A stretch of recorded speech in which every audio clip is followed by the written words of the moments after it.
I now recognize the ranking member for 5 minutes of questions.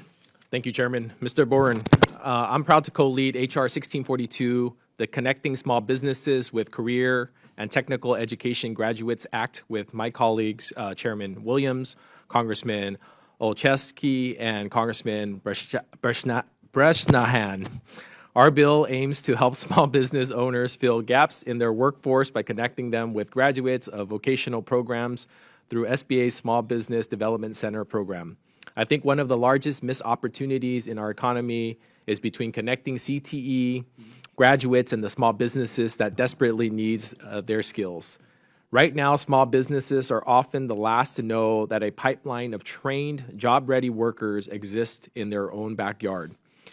From your work with apprenticeships nationwide, how important is it to formally connect small businesses with CTA graduates, and what best practices have you seen that ensure these partnerships translate into jobs?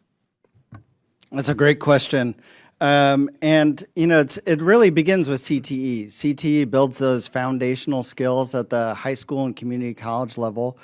But we've not yet built this pathway from career and technical education into registered apprenticeships, which are those paid on-the-job learning opportunities. We have this real disconnect between what happens at the Department of Education under CTE and registered apprenticeship, which has a fairly large footprint of 680,000 apprentices nationwide.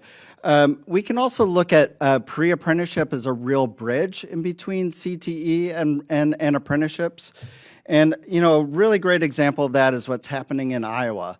So I worked with Central Campus in Des Moines, Iowa, led by a terrific director. They partnered with John Deere and a bunch of their suppliers to build apprenticeship programs at the high school that leverages the CTE training that's happening in the high school with what's happening at the factory.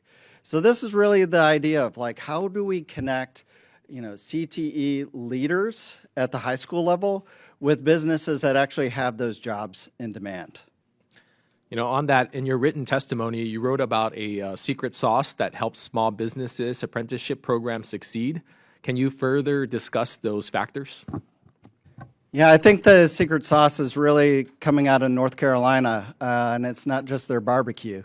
It's really how they have built 25 different consortia across the state. You know, these consortium that bring employers together to design apprenticeship programs, to organize them with other employers who have like needs, and then also to bring them to scale. So a great example of that is Apprenticeship 2000.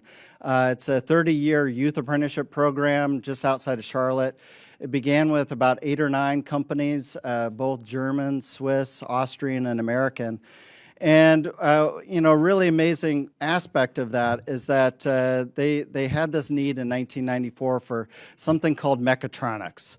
And mechatronics is probably pretty familiar to everyone today, but it's really this combination of mechanics and engineering at the factory floor level. But the community college had no idea how to teach it.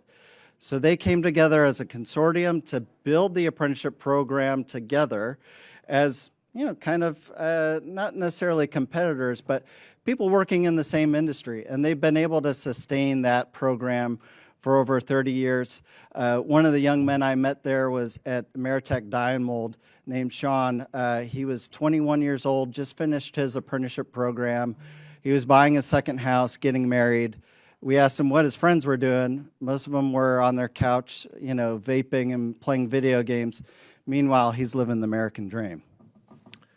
Question for the entire panel, if I get a chance. How do we change the narrative nationally so that career and technical education is seen as an equal value to traditional college pathways? Why don't I start with you, Mr. Ganetsky? Yes, just to re-echo what I said before, I think it's the early education. It's going to our going to the elementary schools and the middle schools, and giving them the opportunities to see what their pathway can include. I also think it's important to ensure that all of the equipment that we have is reflective of the equipment that's in industry, so that we're not working on two different levels, teaching kids one pathway and then they enter the field in an industry and they are working on different equipment. So I think mirroring that equipment is critical. Thank you. I'm out of time, but Chairman, I yield back. Look forward to talking to you all a little more. Gentleman yields back. Now recognize Mr. Stauber from the great state of Minnesota.